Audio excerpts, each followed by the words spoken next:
digital asset on Photoshop, what you're going to do to begin with is you're going to go open.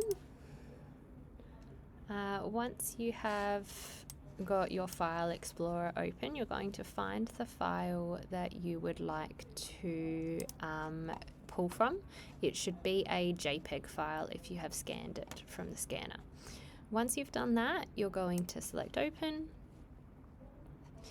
and you have something like this. Apologies, Katie, it happens to be yours. Okay, I'm going to give you a couple of extra options this time. So my strong suggestion is that you go to the third, selection down on the side. At the moment it has brush tool selected. If you right click on it, or if you're on your MacBook and right click doesn't work, do two finger touch and it should come up with this alternate pop-up menu. Select the lasso tool. Once you've got the lasso tool, you can then either zoom in, or I used what was Command plus to zoom in. Then I am going to use the lasso tool to go around carefully my sticker.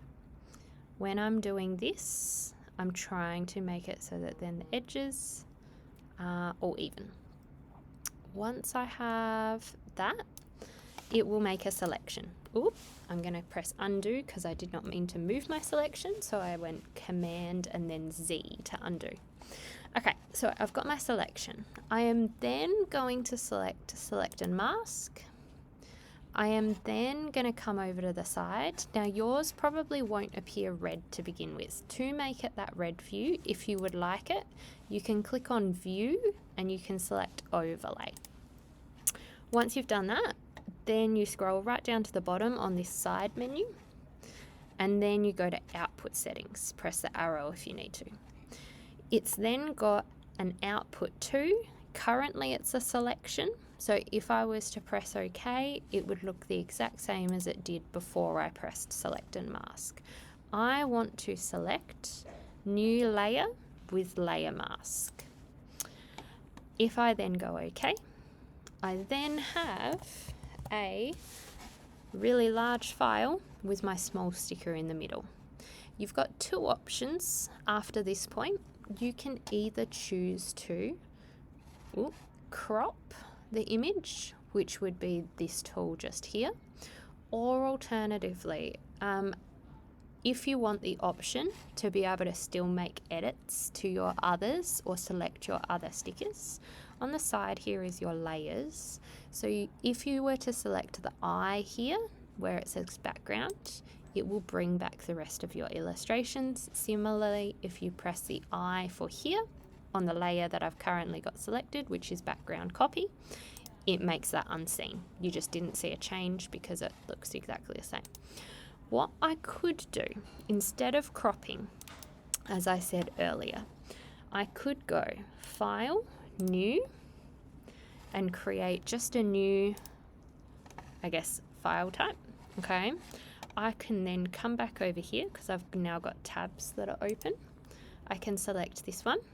I can put my just selection tool on. I can go to my layers. I can click and drag and then drop on the white. I then have my sticker. If it's off the page a little bit or completely not seen, make sure you're on this one and you should be able to click and drag it around until you can find it. And there we are.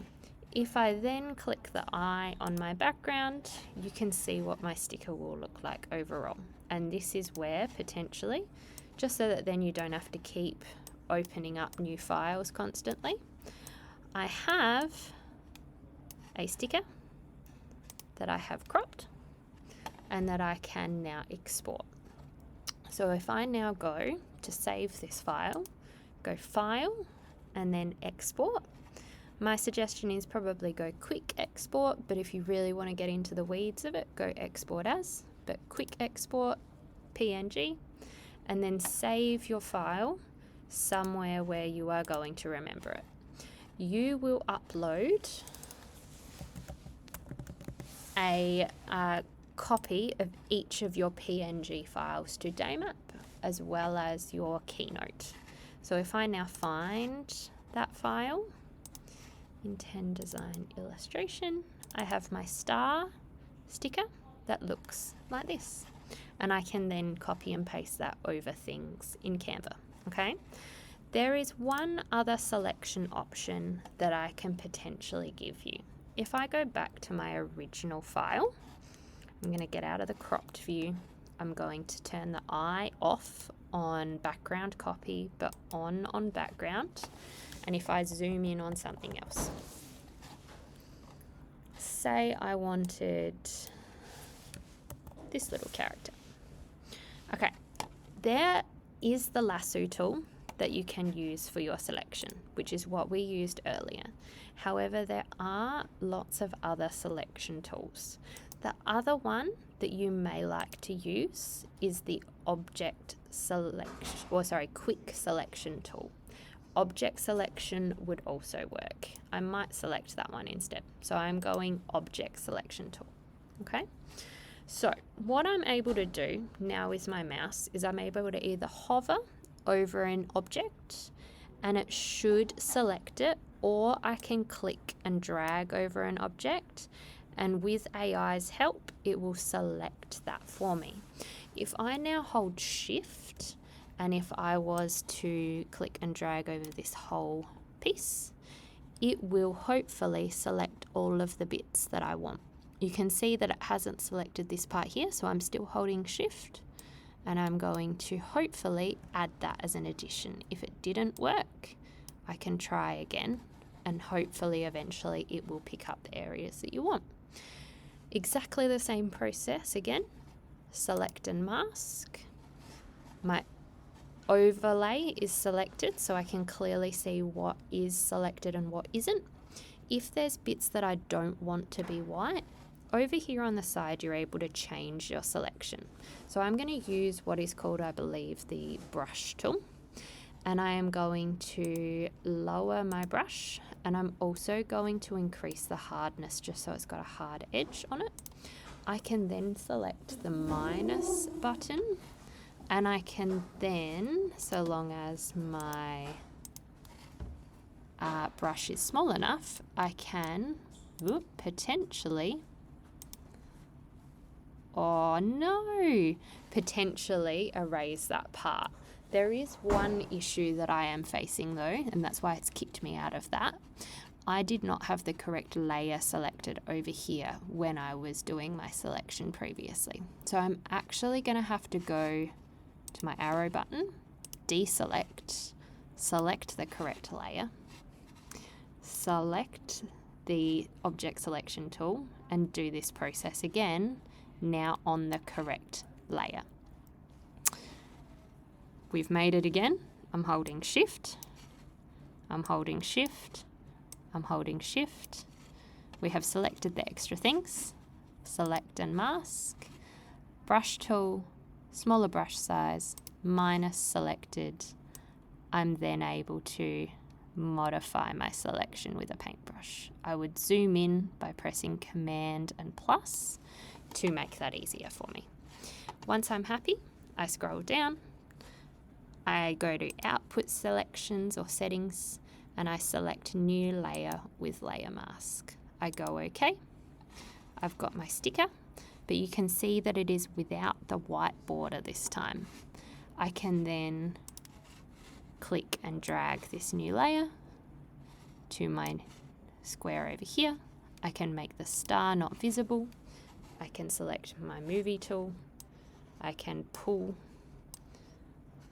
the other one over. If it's not pulling over, Command and T will select it again, and then you should be able to do some dragging and hope that you can see it. I can see that it's moving here. I can see stars. If I keep trying to drag it so that I can see the character, Command T, looks like it moved off of what I wanted. There is my Snoopy.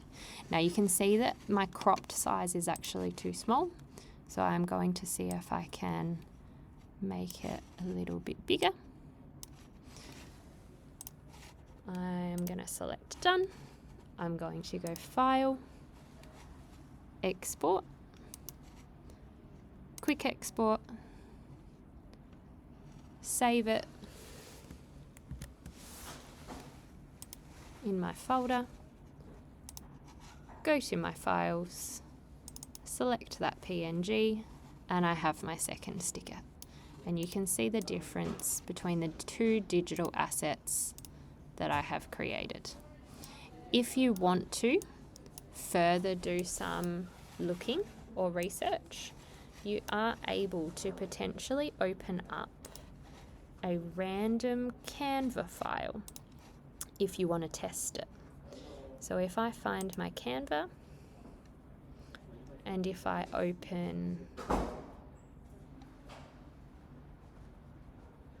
something that is recent, some of you will remember this document, and if I go uploads, and if I am able to upload my 2 new files,